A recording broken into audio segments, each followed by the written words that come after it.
एक परिवार को 100, 150, 200 लोग घेर लेते हैं और घेरने के बाद में बहन को प्रताड़ित करते हैं, बहन को छेड़ते हैं, माँ को छेड़ते हैं, उनकी इज्जत पे हाथ डालते हैं।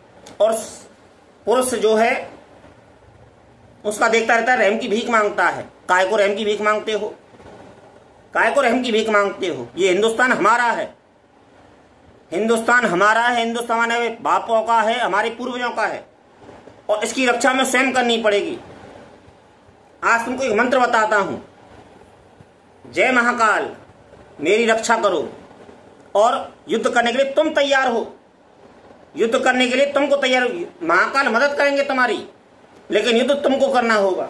महाकाल तुम्हारे अंदर समा जाएंगे, महाकाल स्वयं नहीं आएंगे, महाकाल तुम्हारे अंदर आएंगे, तुमको युद्ध करना पड़ेगा। तुम जो रहम की भीख मांगते हो और तुम जो रोने का वीडियो जो अपलोड करते हो कि मेरे साथ में ऐसा हो गया, मेरे साथ में ऐसा हो गया, मेरे साथ में ऐसा हो गया, मेरे साथ में ऐसा हो गया, और मेरी माँ बाप की इज्जत पे, मेरी माँ बहन की इज्जत पे हाथ डाला गया, और 100, 150 लोग थे, 200 लोग थे, पूरा समाज था और पूरे लोग थे। तुम्हारे अंदर इतनी ताकत है कि एक व्यक्ति, यदि एक व्यक्ति के अंदर ईश्वर नाम जप का स्मरण सही ध्यान से हो तो करोड़ों आदमियों का सामना कर सकता है। करोड़ों आदमियों की जो सेना है ना, उसका भी सामना कर सकती है और हजारों, करोड़ों, लाखों सेना को नेस्तो नाबूद कर सकता है। तो सेना को पीछे हटने पर मजबूर होना पड़ेगा। तुम्हें ईश्वर नाम का भी महत्व नहीं पता है। तुमको जो व्यास गद्दी से पढ़ाया जा रहा है ना, व्यास गद्दी से तुमको केवल जाने क्या पढ़ाया जा रहा है, मुझे नहीं समझ में आता है व्यास गद्दी से क्या पढ़ाया जा रहा है। व्यास गद्दी से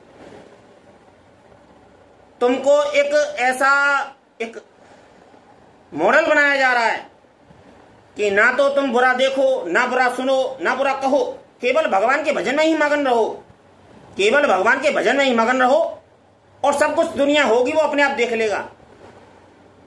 जो तुम्हारा कर्तव्य है, जो तुम्हारा कार्य है, वो तुम्हें ही करना होगा। भगवान कोई छुई मुई नहीं है। जिसे भगवान हरि की छाती पे प्रभु ने लात मारी थी, जिस भगवान ने, राम ने दशानन रावण से युद्ध किया था, कुंभकर्ण से युद्ध किया था, मेघनाथ से युद्ध किया था, और जिस राम ने 14 वर्ष वनवास में बिताए, उसके गुरु ने उसकी पहले ही ट्रेनिंग दे दी थी। जो राजा राम थे, राजा दशरथ के पुत्र, उसकी ट्रेनिंग पहले ही दी थी, बचपन में दी थी। जो आज हमारी कथाओं में पढ़ाया जा रहा है, छुई मुई, छुई मुई, हमारा भगवान छुई मुई है, हमारा भगवान छुई मुई है, हमारा भगवान छुई मुई है, हमारा भगवान छुई मुई नहीं है। वज्र की छाती हमारे भगवान की, वज्र की छाती हमारे भगवान की, जो बड़ी बड़ी चोटों को झेल जाता है। तुमने अभी इतिहास पढ़ा नहीं है, तुमने अभी शास्त्रों को पढ़ा नहीं है। हमारे ग्रंथों में ऐसी ऐसी कथाएं हैं जो वेश्या की जो निंदा करते हैं ना, वेश्या को भी शिव ने मुक्ति दी है, वेश्या को भी शिव ने मुक्ति दी है, वेश्या को भी। जिस वेश्या का नाम लेने से लोग घबराते हैं।